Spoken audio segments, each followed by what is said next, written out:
Hola, ¿cómo están? Bienvenidos a La Hora Liberal. Este va a ser un programa especial, último programa del año 2023. Estamos a pocas horas del 2024 con Ignacio Bridones. ¿Qué tal? Y sin invitados. Y sin invitados porque tenemos ganas de hablar y queremos conversar. Y el balance. Eso. ¿Ah? Es tiempo de balance, es tiempo de recuento, es tiempo de evocar un poco lo que pasó también y pensar, proyectar lo que viene hacia adelante. Y lo primero, Ignacio, ¿cuál es tu primera bajada, tu primer sabor de boca que te queda con el 2023, este que está terminando?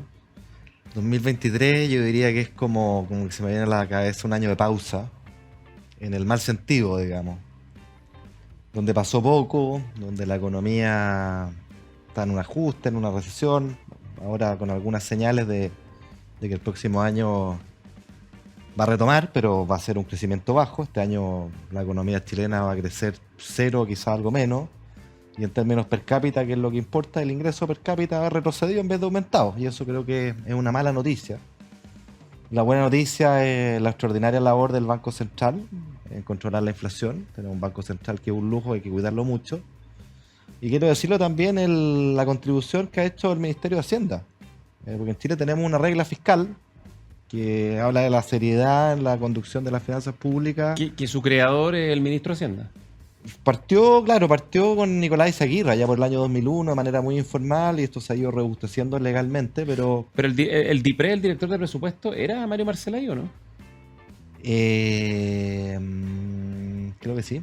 Yo creo que sí. Creo que sí. Yo creo que estuve involucrado. La regla básicamente lo que dice es que los gobiernos no pueden gastar en función de los ingresos coyunturales que tienen, sino que tienen que gastar en función de los ingresos estructurales o la velocidad de crucero que tienen.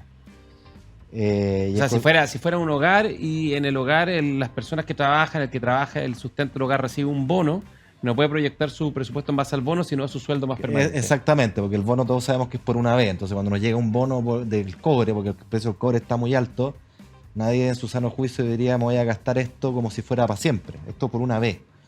Por lo tanto haga su gasto ignorando este factor. Y eso es lo que hace la regla, y tenemos una tradición de seriedad fiscal que todos los ministros de Hacienda han cuidado, hemos cuidado, y es muy importante. Y claro, y el presupuesto del año 2022 esencialmente fue bien contractivo. Eso quedó establecido en la ley del presupuesto al final del gobierno del presidente Piñera. Básicamente se retiraron todas las transferencias monetarias, los IFU universales. Viene del acuerdo que a mí me tocó encabezar en junio, eso quedó definido ahí en junio del 2020, tú también participaste en ese acuerdo, y eso habla de reglas, de una prudencia fiscal que se respeta, pero yo creo que Banco Central es extraordinario, y vayan también los reconocimientos al ministro de Hacienda, al Ministerio de Hacienda, porque cortar gastos no es tan fácil como la gente cree, ¿no? Y es importante que se haga para poder mantener la prudencia. Así que, por el lado económico, yo diría, buena noticia controlar la inflación después de la superinflación que tuvimos, más de 14% en su pic, producto, como lo ha dicho el Banco Central, de nuestras propias malas decisiones. Los retiros fueron killer en esta materia, inflación autoinducida, y ojalá aprendamos la lección. Pero la mala noticia es que una economía que está débil, que no tiene perspectivas de crecimiento alto en lo inmediato, el próximo año vamos a estar creciendo entre 1,5 y 2, y eso no alcanza, ¿no? Y creo que el mensaje es que acá hay que poner el crecimiento al centro del debate en esta administración, lo que se puede avanzar, y por supuesto en el próximo gobierno tiene que ser la prioridad. Hay que pegar un buen combo, un buen estímulo para salir adelante, porque Chile merece más y creo que tenemos oportunidades increíbles que depende de nosotros tomarlas. Entonces me alegra que al menos en el discurso el crecimiento, que era una palabra pecaminosa, hoy día esté arriba de la mesa y sea más o menos compartida por todos los actores políticos. Así que yo siempre tratando de mirar, con el sesgo economista que tengo, miro el lado económico como primera derivada a tu pregunta, pero obviamente también hay derivadas políticas. Pero si vamos a hablar de lo bueno, lo malo y lo feo del 2023, entonces tú la economía la calificas, por una parte, una cara a la moneda más bien positiva, más bien... la inflación. El control de la inflación, y por otro lado una cara negativa. O sea, la economía sería lo bueno y sería lo malo del 2023 al mismo tiempo. Claro, pues, o sea, crecimiento, nadie puede estar contentos con un país que crece Empleo cero tampoco. y en el fondo per cápita retrocede. Y el empleo, estamos en desempleo cercano al 9%, tenemos muchas personas, 400.000 personas que debieran estar trabajando si uno sigue lo que pasaba pre-pandemia y lo que es hoy día. Entonces, creo que la economía tiene un rol medular que jugar en la discusión y este año no ha sido bueno. Tiempo de dar vuelta a la página y mirar para adelante y Oye, ponerle con todo. de hecho, si uno mira dos cosas curiosas de la economía, ¿no? Por un lado, esta noticia que salió, esta nota del Economist, que califica a las 30 y tantas economías de la OECD en un ranking de la mejor economía a la peor economía de este grupo de países desarrollados, ¿no? Y a Chile lo califica bastante bien, ¿no? En el séptimo lugar de 1 a 34 creo que son. Pero por otra parte, si uno se compara con Latinoamérica, el desempeño económico de Chile es paupérrimo. Chile va a ser el país que menos va a crecer, creo que Así con es. Haití, no sé con quién más. Así, O sea, con Argentina. y con Argentina. O sea, en consecuencia, todo depende de la vara. Si nos medimos con el club de los países ricos, que no sé si es una muy buena vara porque son los países ricos, digamos. Entonces, obviamente, ahí es una vara que es menos exigente porque ellos ya hicieron la buena parte de las tareas, buena parte de la pega. Son países avanzados, ¿no? Con economía avanzada. Pero si uno se compara con las economías emergentes o en desarrollo, bueno, Chile, la performance es bastante paupérrima en el 2023. Sí, po, sí, po. O sea, eso a mí me da como, no sé, como extraño, digamos, como algunos celebraban esto y el gobierno con infografía va poco menos lo bien que estamos. Yo creo que ese es un fatal error, digamos. Uno tiene que alegrarse que los rankings te pongan bien. Uno no puede perder la perspectiva. Si Chile no está creciendo, digamos. Y hay problemas de empleo. Y tenemos que tirar el carro para adelante. Ese es el desafío principal. Entonces, si uno se autoconforma y se hace bombo y aplaude, bueno, los incentivo a mirar con fuerza cuál es el desafío principal, que es el económico, o uno de los desafíos principales, se va perdiendo. A mente que ese indicador, básicamente las dos variables que tiraban para arriba a Chile era uno, la reducción de la inflación que ya conversamos, y eso resorte del Banco Central esencialmente, así que aplauso para nuestro Banco Central. Y lo segundo era la recuperación del empleo, no en términos de tasa de desempleo, sino que desde el momento más bajo en la pandemia, cuando había muchas personas que estaban fuera del mercado laboral, eso se ha recuperado, naturalmente, pero fue porque caímos más, pero no se ha recuperado al punto que debiéramos tener. Entonces, también eso tiene una doble lectura. Así que yo sacaría esa discusión pueblerina del índice del Economist y diría, miremos cuánto estamos creciendo, poco o nada. Las perspectivas para el año próximo, ya lo dije, son entre 1,5 y 2. Las perspectivas para los próximos años, Banco Central en su último informe de política monetaria es crecer al 1,9%. Eso no alcanza para satisfacer las expectativas de las personas, para financiar bienes públicos, políticas sociales, no alcanza. Y ahí tenemos un problema. Yo creo que toda la atención debería estar económica concentrada ahí, cómo volvemos a crecer. No hay bala de plata, naturalmente, y parte del problema estructural, lo hemos conversado acá, yo estoy convencido de esto y lo he repetido muchas veces, que la principal tranca al crecimiento de Chile se llama sistema político bloqueado, por una razón pura y simple, que el crecimiento no cae del cielo ni depende de la buena voluntad, de que alguien diga, no, es que ahora vamos a crecer. Ya, pero ¿cómo? El crecimiento requiere incentivos a invertir, a emprender, a innovar, y eso Estabilidad, reglas claras. y esos incentivos son Sí. reglas, son reglas, son políticas públicas que son intermediadas por el sistema de hecho, político. yo creo que lo que tú estás diciendo refleja algo que es propio de lo que es Chile, ¿no? Por una parte, y lo que ha pasado en el último tiempo creo que lo ratifica. Chile tiene una cosa que es valiosa todavía, pero que no es eterna, que no podemos girar contra eso para siempre, que es que hay instituciones que relativamente funcionan, y en el plano económico Sí. es una prueba de ello, ¿no? El Banco Central, la regla fiscal, desde el punto de vista de las restricciones de gasto que tiene el Ministerio de Hacienda en los distintos gobiernos, que más o menos al final todos lo han venido siguiendo. Y esa parte está bien. Sí. Hay una base, hay un músculo institucional.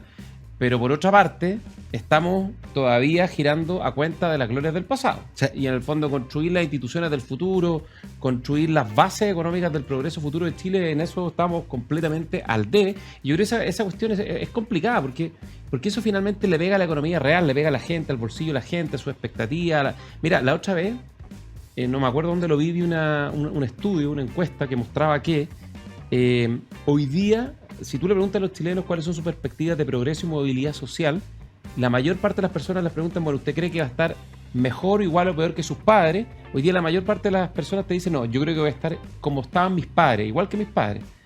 Siendo que hace 5 o 10 años atrás el 70-80% decía voy a estar mejor que mis padres y mucho mejor que mis abuelos. Y eso es un problema, ¿no? Y eso es un problema que también puede ir incubando el germen de un rebrote de un descontento social muy fuerte, de la inestabilidad, porque yo tengo la impresión de que a la democracia, que se le valora y se le cuida, pero también se le asigna un atributo implícito, que es que en el fondo la democracia tiene valor en la medida que es capaz de generar ciertas condiciones de seguridad y de progreso, ¿no? De orden y progreso. En la medida que no hay orden y en la medida que no hay progreso, bueno, buena parte de la sociedad empieza a mirar otras alternativas y otras vías no democráticas, como los caudillismos, los populismos, digamos, y eso es un peligro, eso incuba, digamos, el germen propio, el deterioro y el declive de la propia democracia. No puedo estar más de acuerdo. De hecho, yo siempre escribí un ensayo hace poco sobre el estallido y uno de los puntos que hago ahí, y yo firmemente lo creo, que parte del malestar, digo parte porque uno nunca tiene una explicación completa para fenómenos complejos, tiene que ver con que la economía chilena se estancó, se achanchó hace 10 años. Hace 10 años que estamos creciendo al 2% al año en promedio. Eso no alcanza. Y las personas, quienes nos escuchan, tú y yo, construimos nuestro futuro, forjamos nuestras expectativas en base a lo que estábamos acostumbrados a tener. Entonces, cuando tú estabas acostumbrado a un barco que iba con viento de cola, creciendo al 5%, tú formas tus oportunidades de emprendimiento, de pega, salariales, de estudio, en base a ese viento de cola. Pero cuando el viento entonces se acaba el viento de cola, esa expectativa queda frustrada y eso se llama malestar. Entonces es fundamental crecer para que haya buenos empleos, para que haya oportunidades para los emprendedores. No cabe minimizar aquello.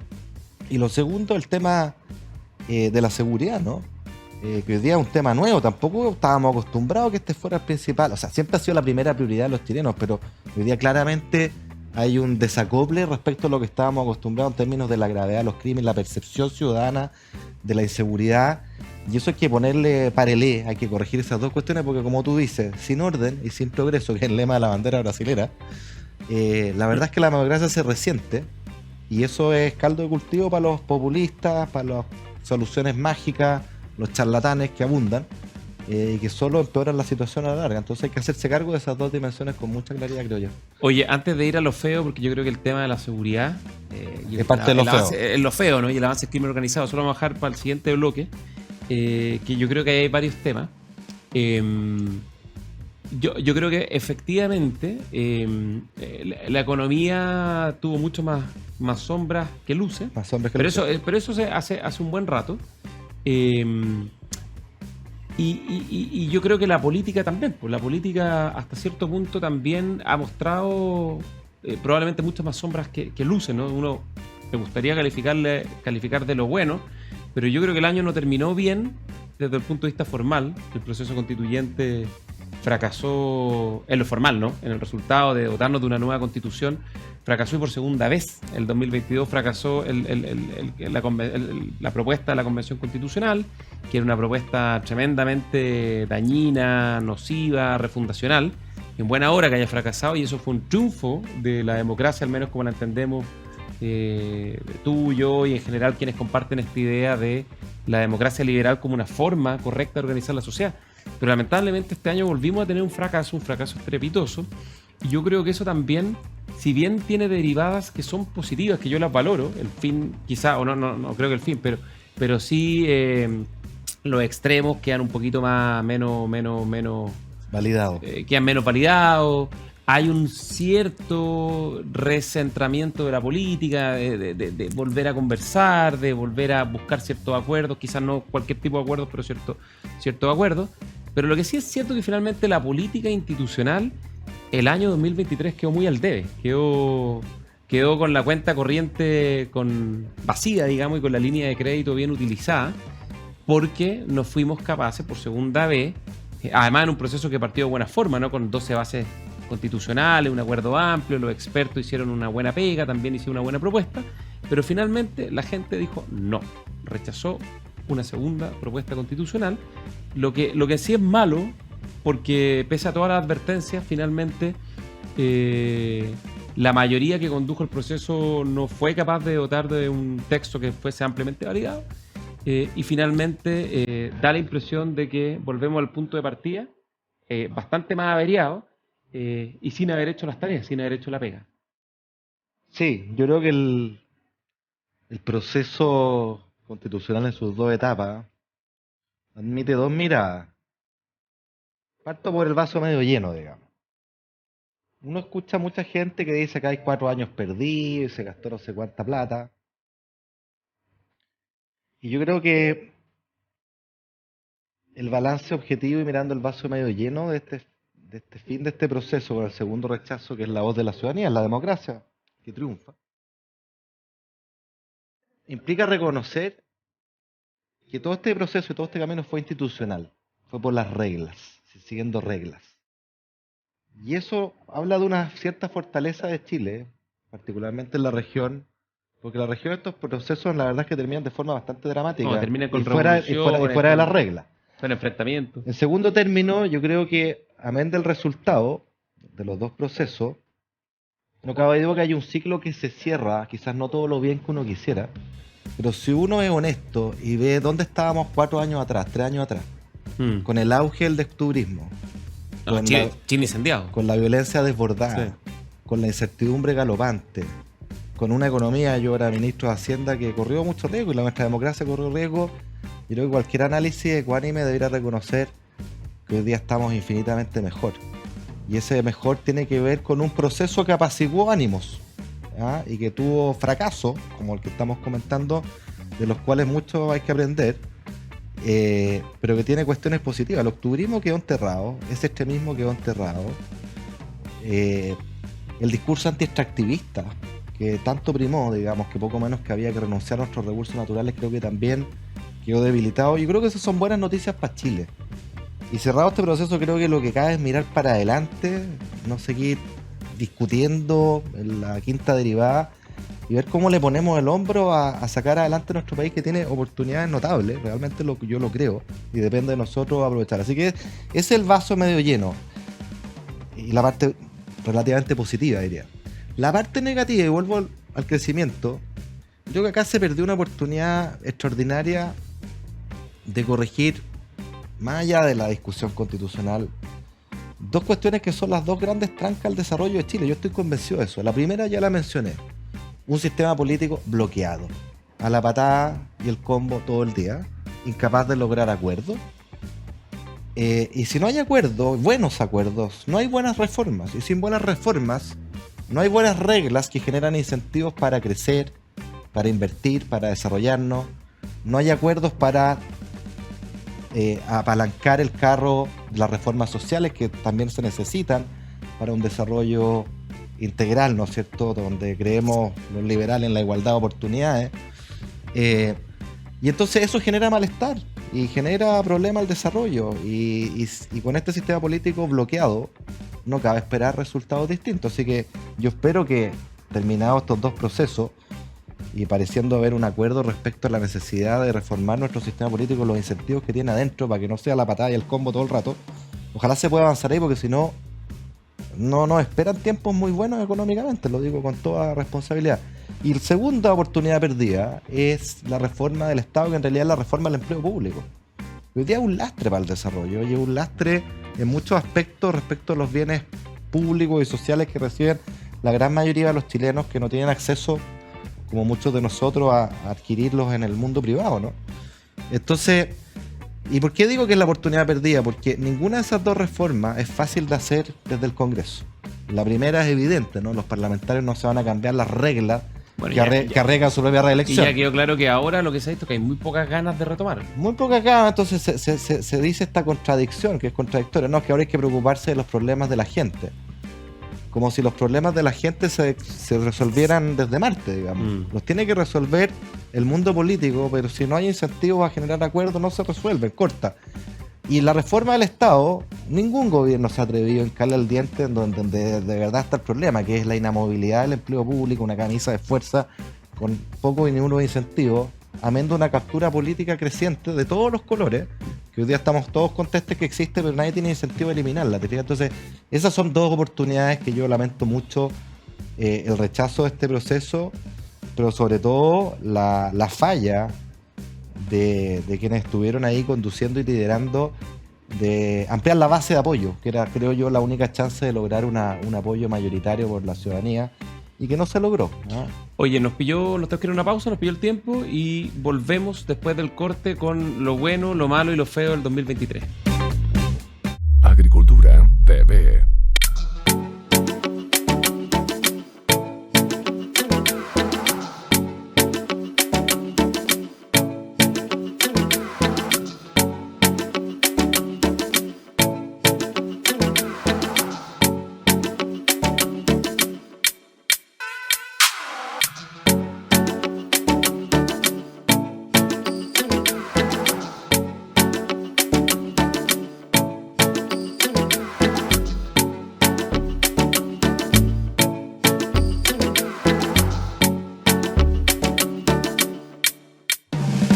Estamos de vuelta en la hora liberal junto a Ignacio Briones en Agricultura TV, haciendo un balance de lo bueno, lo malo, lo feo del 2023.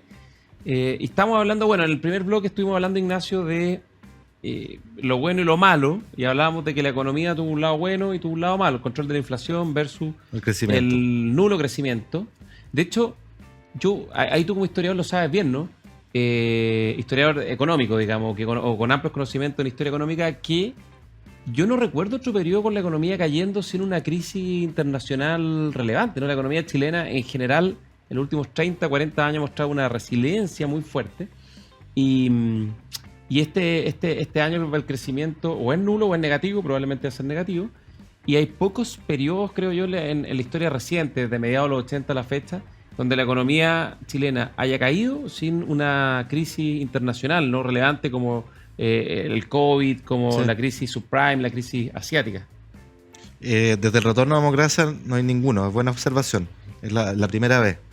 Ahora, acá hay que entender que está... ¿Por qué, perdón, una pregunta, ¿por qué crees tú que antes esto hubiera generado escándalo y hoy día que la economía no crezca genera preocupación, pero no genera escándalo? Yo creo que hay bastante preocupación, no sé si escándalo, pero yo creo que hay que ser lo más objetivo posible en esta cuestión. En primer lugar, una parte importante de la caída tiene que ver con ajustar nuestra economía, que estaba completamente desbordada. El control de la inflación. Sobrecalentada. O sea, para que tengamos una idea, el 2021 la economía chilena creció casi 12%, después de una caída de casi 7% en el COVID, ¿no? Pero ese 12% no es sostenible. Esto es como andar en un Toyota a 180 kilómetros por 200 en la carretera, pensando que es un Ferrari, se te funde, ¿no? Entonces tenéis que poner freno a mano, y es lo que hizo el Banco Central, y es parte del ajuste que, como mencionamos, también contribuyó el Ministerio de Hacienda recortando el gasto que venía aprobado el presupuesto del último periodo, del último año del presidente Piñera. Entonces esa es una primera cuestión, ¿no? La segunda, vimos un periodo de incertidumbre, o sea, los procesos constitucionales encierran incertidumbre y eso paraliza inversiones. Yo siento que ahora que hemos terminado este proceso, no cerrando del todo la incertidumbre, porque algunos van a querer volver con el tema constitucional, yo creo que hay un espacio para que haya inversiones que estaban esperando el desenlace. Bueno, ahora démosle. Entonces esa es la segunda cuestión. Y tercer elemento, como lo ha reconocido el propio gobierno, el crecimiento no estaba en la prioridad del gobierno.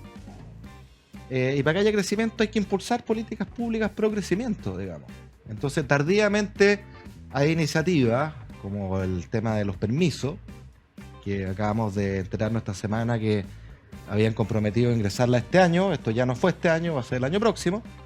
Y ojalá no perdamos el momento, porque es una agenda muy importante. ¿Tú crees que el ministro Grau queda muy cuestionado? ¿Queda en la pitilla? No lo sé, pero... Se está hablando un poco de eso. Pero muchos han dicho que en octubre primero, después a fin de año, no ocurrió. Yo, más allá de armar polémica, lo que me interesa es que ojalá esta agenda salga, porque es una agenda importante. O sea, los permisos nos están matando. Ya, pero el hecho de la causa es que hubo un compromiso y no se cumplió. No se cumplió. Pero los permisos nos están matando. Un impuesto a la inversión y un impuesto grande a la inversión, y esto lo documentamos en el trabajo que hicimos en la Comisión Marfan, que convocó el Ministerio de Hacienda, para que tengan una idea quienes nos escuchan. Un proyecto minero, necesitamos más y mejor minería, no menos, se demora casi 9 años en permiso antes de poner el primer dólar. Una planta desaladora casi 12 años. El mundo al revés, o sea, cuando tenés escasez hídrica uno quisiera poner fast track, ¿no? Tener agua mañana. Y el plazo promedio de permisos en Chile, todos los sectores de grandes inversiones considerados, que es lo que calculamos en el informe de la Comisión Marfan, son 6,6 años antes de poner el primer dólar. Oye, déjame darte un dato, además, cómo esto afecta el desarrollo real de los permisos. Hoy día, si tú miras hoy día no hay ningún proyecto minero nuevo en Chile. Todos los proyectos que se están desarrollando, estoy hablando de los grandes proyectos, de la gran minería, 100.000 toneladas año al menos de cobre, ¿no? Todos los grandes proyectos son básicamente expansiones de proyectos existentes. Claro, proyectos nuevos, claro que sí. Una nueva faena minera, un nuevo proyecto, hoy día no hay ninguno. Está todo paralizado, está todo en revisión, está todo a la espera, digamos, de que se despejen esta incertidumbre. Total, po. Y a mí cuando hablaba antes de tratar de dar vuelta a la página, poner el hombro y mirar para adelante, me refiero que yo siempre tengo un lado muy optimista respecto a Chile porque creo que nuestro país tiene hoy día unas oportunidades excepcionales que se nos están pasando. Depende de nosotros tomarla, pero que pueden cambiarle la cara a nuestro país si lo hacemos bien. Es la minería metálica. La minería verde. La minería metálica, o sea, el mundo estructuralmente va a demandar más cobre por mucho tiempo, porque para la electromovilidad. Más que la electromovilidad, para todo lo electro, para la electrificación, Sí. La transformación energética hacia la electricidad, no solo en los vehículos, sino que en todo, es la principal revolución desde la revolución industrial. Eso es grande, digamos, Sí. y nosotros somos ricos en aquello que el mundo necesita. El litio, mismo cuento, pero ahí está la oportunidad que estamos dejando pasar por la demora de crear una empresa estatal, en fin, o sea, una política, a mi juicio, completamente equivocada cuando lo que necesita es acelerar las inversiones, atraer capital. Tenemos mucha potencialidad en energía renovable, el tema del hidrógeno verde es otro caso más. Siempre he pensado que el turismo en Chile es una palanca de desarrollo fundamental. Y entonces ya a mí me da esperanza decir, si somos capaces de objetivar, independientemente de nuestra visión política, que acá tenemos tremendas oportunidades, y me dice, desarrollemos esto, desarrollémoslo rápido y desarrollémoslo bien, atraigamos inversiones, porque estas son multimillonarias inversiones que necesitamos. Protejamos la naturaleza con estándares exigentes pero con plazos razonables. Eso se llama un pacto de desarrollo de largo plazo. Yo creo que Chile lo que tiene que pensar es cómo logramos un pacto, un acuerdo en torno a estas 4, quizás más áreas. El tema forestal es otra industria que era pecaminosa hasta hace poco. Bueno, hoy día es una industria fundamental para la nueva fase, ¿no es cierto? Esta economía más verde, más limpia, el combate al cambio climático. Tenemos ventajas y que podemos explorar y podemos generar un acuerdo que yo creo que le cambiaría la cara a Chile. O sea, yo apostaría por eso.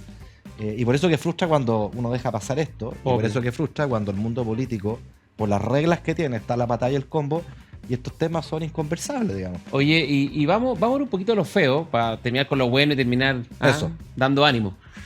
¿Qué es lo que es lo feo para ti? Yo por lo menos tengo 2 candidatos inmediatamente, Yo tengo uno acá. te los quería plantear a ver qué opináis. Yo creo que uno, evidentemente, el tema de la delincuencia, el crimen organizado, la violencia, estas nuevas formas de criminalidad, ¿no? De sicariato, secuestros, extorsiones, que es brutal y eso hay que ponerle coto, hay que pararlo de ya, si no después no lo vas a poder parar. Esta es una cuestión que avanza, se enquista, que avanza, que crece, que una vez que crece después de cierto nivel, el Estado no tiene capacidades suficientes para poder contenerlo, ¿no? Y en la región, en América Latina, hay mucha experiencia sobre eso. Y lo otro, que a mi juicio fue muy lamentable el 2023, es el regreso, la reaparición de algo que estuvo hace un tiempo atrás muy presente, que había bajado un poco con todo el debate y la intensidad de los últimos años, pero que es la reaparición de la corrupción, fíjate. La corrupción, ya sea a través de las fundaciones, de las democracias, de los vivos, digamos, más que la democracia viva, o de los audios que demuestran ese lado más oscuro, digamos, que hay en la forma en que nos relacionamos y en la forma en que algunos entienden el funcionamiento de las instituciones y de la democracia, ¿no? Yo creo que esa es una cuestión que también hay que ponerle coto, ¿no? Hay que atajarla rápido y tiene que haber sanciones muy ejemplares y muy fuertes. Así como nosotros pedimos que los crímenes más violentos, los secuestros, las extorsiones, el sicariato, el terrorismo en la zona sur, con justa razón tengan una acción del Estado muy intensa, muy exigente y que finalmente las sanciones sean muy altas, ¿no? Y ojalá sean con penas de cárcel y que sean con penas de cárcel también que sean fuertes para que no haya ningún espacio para que se nos cuele la violencia y la criminalidad organizada, en particular la que viene de fuera de Chile, ¿no? Que trae prácticas que no conocíamos y que causan con justa razón tanto temor en la población. El 2023 es el año que se ha constituido como el año donde las encuestas y los estudios de opinión pública muestran el más alto nivel de temor de la ciudadanía en la historia. La encuesta NUS del año 2023 mostró que casi el 90% de las personas considera que la situación es brutal y que vive con muchísimo temor, y eso es un récord y es un récord muy lamentable. Y lo mismo la corrupción, ¿no? El delito de cuello y corbata, el delito funcionario, el delito en las prácticas, en las malas prácticas económicas, las colusiones, los cohechos, las coimas, los sobornos, creo que también tienen que tener sanciones muy ejemplares y muy altas, porque ahí no solo se le causa un daño a las víctimas de estos delitos, sino que se causa un daño a la fe pública, a la confianza que todos los chilenos tenemos en el funcionamiento de las instituciones, y obviamente eso creo que tiene un efecto muy perjudicial en abonar este discurso antisistémico, de que todo está podrido, de que este país no tiene vuelta, que eso no es verdad. Pero esta gente, estos delincuentes que cometen este tipo de delitos, obviamente instalan la sensación de que está todo podrido, que están todos podridos y que todos se tienen que ir. Sí, no puedo estar más de acuerdo. Yo creo que son dos candidatos naturales. Yo le voy a agregar un tercero. Lo feo, claro. Lo feo del año. Pero a ver, vamos por partes. Lo de la delincuencia, indudable. O sea, acá hay que tener una mano muy dura, entendiendo que acá no hay balas de plata. O sea, no es porque vas a una ley que esto se va a acabar. Pero es un combate que tiene que ser con mucha fuerza, con mucha decisión, con mucha valentía. Y hay una agenda de seguridad que ha avanzado en el Congreso. Yo creo que es justo reconocerlo. A contrapelo el gobierno. O sea, con los votos en contra de muchos parlamentarios están impulsando, de gobierno. Y están impulsando todo aquello que votaron en contra en el gobierno del presidente Piñera. Digamos. Pero bueno, reconozcamos que eso avanza. Yo creo que una buena noticia. Creo que el liderazgo del presidente del Senado, Juan Antonio Coloma, ha sido muy importante. Así que aplausos para él también. Y yo creo que eso... Estamos todos de acuerdo que la delincuencia, la percepción de inseguridad no solo hace mucho daño al bienestar de las familias comunes y corrientes, sino que también le está haciendo daño a la economía. Ojo, nosotros en Horizontal, centro de estudio que cofundé y que presido su directorio, hicimos una evaluación del costo económico de la delincuencia en Chile y nos está costando casi un punto del PIB, digamos. Eso es harta plata, ¿no? Entonces, varias razones para ponerle coto. La corrupción... Yo no sé cuál es el estado del arte de las sanciones hoy día, pero no puedo estar más de acuerdo con lo que tú dices. O sea, acá los liberales creemos en la igualdad ante la ley y ante delitos gravosos y que además dañan fuertemente la fe pública. No puede pasar nunca más que los sinvergüenzas, los corruptos, la saquen pelada. Tienen que irse presos. Los democracia viva, para adentro. Los alcaldes de Chile Vamos, corruptos, para adentro. Porque acá no se trata de empatar. Acá hay que enseñar clara a la ciudadanía de que esto no está podrido, porque yo estoy contigo. O sea, cualquier indicador nuestro muestra que nuestro nivel de corrupción sigue siendo comparativamente bajo, pero cunde la sensación de que todo está podrido. Y por eso los antisistema, la antipolítica, hay que reivindicar la política por la vía de aquí. No hay protección a los amigos. Acá no hay defensas corporativas. La justicia ciega para adentro. ¿Y sabes lo que pasa? Que también lo vemos en el caso, y esto me lleva a mi tercer punto de lo malo. Lo feo, estamos en lo feo. De lo feo, perdón. El SLEP de Atacama. Los servicios locales de educación pública. Claro, el drama en la educación, paralizado 3 meses. Drama para 30.000 niños y sus familias que perdieron el año. Que esto es un crimen respecto a esos niños. Después, además de la pandemia, con el cierre, un desastre. Y nos enteramos que hay trenzas políticas detrás. Y nos enteramos que los directores del SLEP, digamos, no tienen las competencias necesarias de gestión y ganan 8,5 millones de pesos voteados políticamente. Entonces, creo que en el lado de la corrupción, si hay alguna cosa que debiéramos impulsar y que estaba de alguna manera en la Constitución que se rechazó, es la idea de limitar a la nada los cargos de confianza política. O sea, tienen que ser técnicos, tienen que ser permanentes independiente del gobierno de turno, como ocurre en los países que admiramos. Pero esto de dar a los amigos poder de firma, poder de cheque, poder de decisión, es lo que la causa de democracia había, y esos sinvergüenzas que se robaron la plata a los más pobres, digamos. Entonces, yo creo que para allá tenemos que apuntar, limitar a través de una reforma al empleo público al mínimo los cargos de confianza política. Obviamente los ministros, los subsecretarios lo son, pero no tenemos por qué estar cambiando 3.000 personas en cada cambio de gobierno, poniendo los amigos, ¿no es cierto?, personas sin las competencias, que además muchos de ellos tienen la tentación y se prueban como delincuentes según hemos visto. Y voy a lo otro malo, que yo para mí es fundamental. La educación en Chile. O sea, le estaba hablando del SLEP de Atacama, el Servicio Local de Educación. Tenemos un problema estructural con todos los servicios locales de educación, pero además tenemos un gobierno que ha sido bastante indolente respecto al terremoto educacional que dejó la pandemia. Lo digo con toda responsabilidad. Yo participé de la comisión que convocó el presidente y el entonces ministro Ávila, pero se ha hecho poco nada, ¿eh? Y obras son amores, y los recursos públicos destinados a este drama, a diferencia de otros países, son la nada. No está en la primera prioridad de la agenda. Y este drama que castra la libertad, los proyectos vitales de miles de chicos, particularmente los más vulnerables, sus costos los vamos a pagar en cómodas cuotas. Eso nos van a aparecer en los próximos años. Entonces, creo que nunca es tarde para entrarle a este tema de buena fe. No se trata de hacer un gustito político, no es mi intención hacerlo. Pero veo con mucha impotencia que un tema tan fundamental no le hemos puesto el cascabel al gato, no está en la primera prioridad de la agenda, ni menos de los recursos. Ahora, yo por lo menos si tuviera que, no sé, piénsalo tú un segundo, yo si tuviera que elegir el premio, el premio Lo Feo del 2023, yo me quedaría con los indultos, fíjate. Los indultos del presidente Boric. Y eso yo creo que hay que decirlo con nombre y apellido. Me parece que los indultos fueron en estricto rigor anunciados el 2022, pero se materializaron en el 2023. Pero todo el proceso fue muy feo, ¿no? Esto que anunciarlo justo antes de, entre Navidad y Año Nuevo, entre gallo y medianoche, cuando se estaba negociando una agenda, un acuerdo de seguridad, sí, que lo lidera la ministra Toá, le hizo pedazos su acuerdo.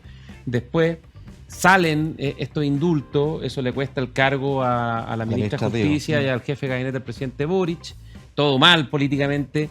Pensar que esta cuestión era necesaria para apaciguar los espíritus y tener una especie como de nuevo entendimiento post-estallido, me parece un profundo error, porque este tipo de instrumentos que por sí son muy discutibles, los indultos, cuando se usan son en periodos de justicia transicional, ¿no? Quiebres democráticos, tránsito de regímenes autoritarios a regímenes democráticos.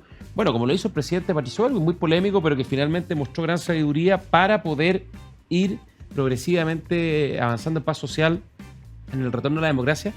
Pero estos indultos finales, que además terminan muy mal, con uno de los personajes más cuestionados, este señor Luis Castillo, ¿no? Involucrado. Delincuentes confesos. Claro, digamos, en una cosa que era una mezcla de carrete y secuestro extorsivo. O sea, en el fondo un tipo rematado de malo, pero además completamente irreductible. O sea, demostrando que los indultos además no solo fueron caprichosos, no solo fueron injustificados, sino que además fueron un peligro para la seguridad. O sea, personas peligrosas sueltas en la calle que habían sido condenadas. Pero además yo te diría lo simbólico que hay detrás, ¿no?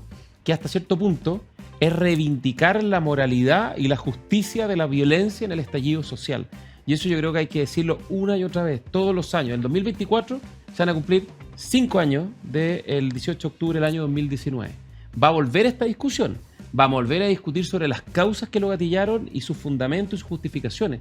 Y lo que no podemos retroceder ni un milímetro es en la justificación, la valoración o la tolerancia con la violencia. Y los indultos presidenciales a las personas que fueron condenadas por la justicia en Chile por cometer delitos violentos en el marco del estallido social, esos indultos finalmente lo que hicieron fue amparar y justificar políticamente la comisión de esos hechos violentos. Y eso no puede volver a pasar nunca más en Chile, porque el daño que causaron fue un daño muy grave, muy profundo, y que nos estuvo caminando por la cornisa durante un buen tiempo. No, y la señal que se da cuando tu primera prioridad a la gente de seguridad y delincuencia es muy mala. O sea, parte, yo creo, esta es una hipótesis a probar, pero parte de la escalada de delincuencia Yo creo que tiene que ver, son los resabios de ese periodo donde se validó directo o indirectamente la violencia, se minimizó el rol de carabinero. El uso de la fuerza legítima del del Estado. Estado. El uso de la fuerza legítima del Estado. Sí, y eso, pues. obviamente, los delincuentes lo observan y dicen, bueno, tengo la cancha despejada, ¿no? Entonces, hay que ser implacable respecto a los principios fundamentales en democracia. No es aceptar la violencia bajo ninguna consideración. Nunca más podemos minimizar ni ningunear a nuestros carabineros, a nuestras policías. Cumplen un rol fundamental. Sin seguridad, la verdad es que no hay libertad y no hay democracia. Entonces, creo que esas son enseñanzas y estoy contigo. No hay que dejarlo pasar nunca. La justificación no existe. Y por último, yo me pregunto, esto no lo he pensado bien, pero desde un prisma liberal, yo creo que la facultad de los indultos presidenciales no tiene ninguna razón de ser. No, ninguna. Yo creo que es un resabio monárquico. Viola el principio de la igualdad ante la ley y que obvio. la justicia es ciega. Solamente tú la puedes tener como válvula de escape para casos extraordinarios, en una emergencia, en un periodo de convulsión, de guerra civil y cosas Y por el probablemente estilo. a través de un mecanismo reglado y no de un dedazo que Pero el determina dedazo- el monarca. Pero yo eliminaría esa facultad, Sí. honestamente. La eliminaría. No creo que no conversa con el siglo XXI ni menos con los principios liberales más básicos. Es que además, ¿sabes lo que pasa, Ignacio? Yo creo que en el fondo lo que hay que tener muy presente, y esto es lo que hemos retrocedido mucho en Chile, de que la inconducta, por llamarla de alguna manera, sea en materia de corrupción, de violencia, de cualquier cosa, no solo tienen que tener un reproche legal, tienen que tener un reproche ético, moral, político, social muy profundo. Esto es un tema cultural. Ser corrupto es muy malo. En los países donde no te escandalizas con la corrupción avanza. Cometer hechos violentos, ampararse la violencia y formar parte de la criminalidad organizada tiene que tener una sanción legal, ciertamente, pero tiene que tener también un reproche cultural, ético y social. Si en el fondo nosotros retrocedemos culturalmente en estas materias, moralmente en estas materias, bueno, entonces estas inconductas solo van a avanzar. ¿Por qué? Porque no son reprochadas, además de sancionadas. Por supuesto, no puedo estar más de acuerdo, pero yo creo que hay también una clave que hemos hablado en este programa, pero creo que es bueno repetirla. Que en esto el rol de la ciudadanía es todo, es crucial. Porque acá no nos olvidemos nunca que en medio del estallido, de los saqueos, del ninguneo del rol de carabineros, lo que muestran todas las encuestas es que la ciudadanía respaldaba todas esas cuestiones. Parte de la ciudadanía. No te digo toda, pero una parte Sí. importante de la ciudadanía. Demasiado grande. Entonces, uno siempre tiene que pensar que cuando una parte importante de la ciudadanía respalda los saqueos, directa o indirectamente, ningunea el rol de carabineros, los políticos olfatean eso y se mueven en consecuencia. Por lo tanto, la ciudadanía tiene un rol muy importante que cumplir. Somos todos parte de una comunidad y no podemos delegar todo esto simplemente a nuestros representantes electos. Como ciudadanos tenemos una responsabilidad fundamental. Y es la misma ciudadanía que, dicho sea de paso, después se dio vuelta y reclama orden y Mano seguridad, dura, ¿no? Y y mano mano dura. dura. Entonces muchos de afuera te dicen, bueno, pero Chile es como bipolar. Yo lo que diría, Un poquito. los ciudadanos Un tenemos poquito. un rol muy importante y tenemos un rol muy importante Sí. en no elegir a los extremos. Porque los extremos nos llevan de este péndulo para allá y para acá y así no se construye mucho, ¿no? Oye, y para ir cerrando, porque nos quedan 3 minutos, hablemos un poco de lo bueno, algo bueno tuvo el año, ¿no? Sí. Entonces, yo por lo menos tengo 2 candidatos a lo bueno del año. Y además te agrego otro punto adicional, que es tu deseo para el 2024. Yo, en mi caso, lo que encuentro que fue bueno del 2023, 2 cosas. Uno, evidentemente los Juegos Panamericanos y Panamericanos fueron un bálsamo para el espíritu, fueron un bálsamo para nuestra autoestima como país y fueron eventos preciosos, ¿no? Donde volvió a ondear con fuerza la bandera chilena, el país unido completamente detrás, digamos, de estas batallas en el buen sentido, que nos llenaron de emoción, de competitividad, de orgullo, de deseo de superación, con historias maravillosas, ¿no? Como nuestro decatleta Santiago Ford, que viene de Cuba, se nacionaliza chileno, con un drama de cómo tuvo que arrancar de su país, llegar a Chile, cómo un grupo de personas lo acogió, bueno, y termina ondeando, flameando la bandera en lo más alto, la bandera chilena, producto de una historia increíble. Lo mismo otros deportistas extraordinarios, Martina Bail, el lanzador del martillo también, se me fue el nombre ahora, ya me voy a acordar, pero en el fondo fueron semanas preciosas donde yo creo que volvimos a creer que en Chile podemos hacer cosas buenas y podemos estar unidos detrás de ciertos objetivos. Y lo otro, esta es una cuestión más global, que tiene algún paralelo, que yo creo que es súper valioso, que es lo que pasó en Dubái, ¿no? En la COP28, esta conferencia de las partes por el cambio climático, en Dubái, además, en los Emiratos Árabes, donde es buena parte, digamos, del origen de las emisiones de CO2 en el mundo, que son las que responsables del cambio climático. Bueno, parece que tenía que ser en Dubái para que se alcanzara por primera vez un acuerdo que le pone plazo y le pone un compromiso más concreto a no solo reducir la huella de carbono del mundo, sino a terminar con el consumo y la emisión de contaminantes, digamos, de CO2 y todos los contaminantes de cambio climático, de gases de efecto invernadero, de aquí al 2050, ¿no? Y poder darle una chance al mundo de evitar una catástrofe global.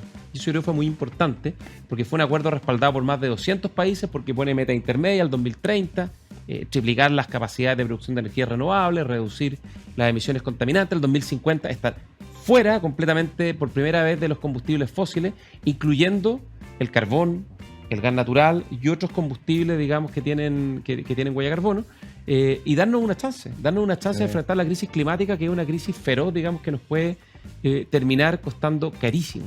Y por último, mi deseo del 2024 es que ojalá aparezcan los liderazgos, ¿no? Yo creo que a Chile lo que hoy día le pena, le llora, es la falta de liderazgo en todas las materias, ¿no? Liderazgos sociales, culturales, pero por lo menos el mundo que más conozco, el mundo político, también liderazgos políticos que se atrevan a ser responsables, que se atrevan a enfrentar los problemas, pero no solo tirando peñascazos, sino también teniendo coraje para poder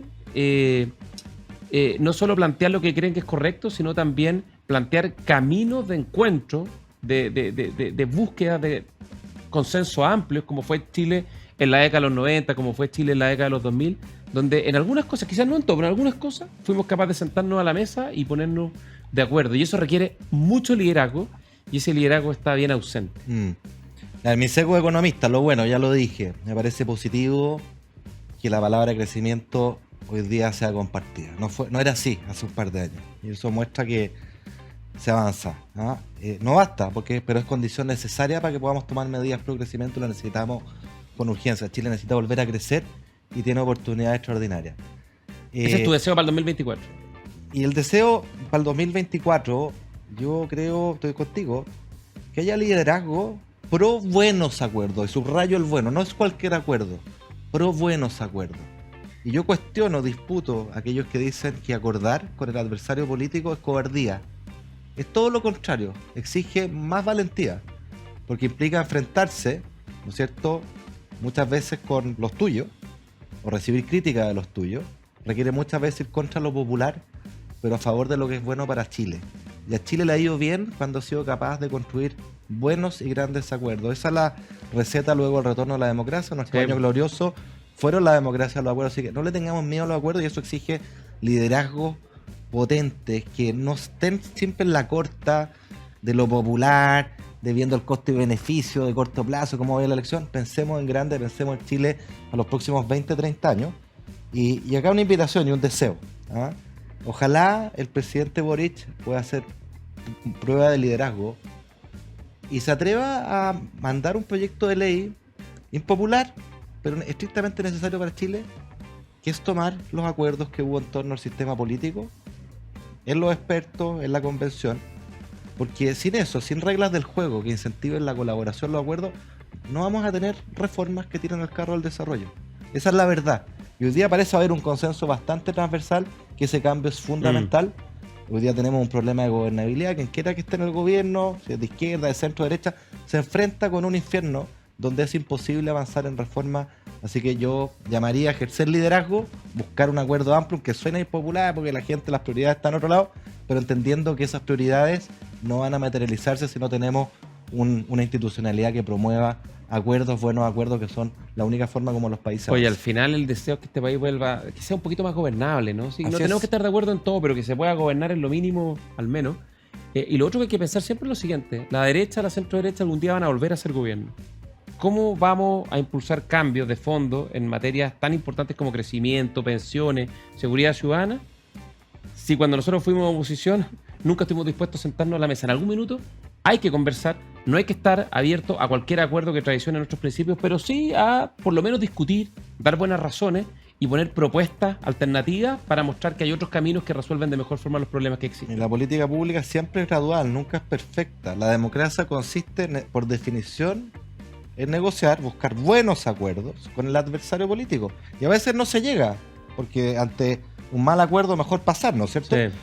Pero si tú cierras la puerta a los acuerdos, por definición estás cerrándote a la posibilidad de que pueda existir un buen acuerdo.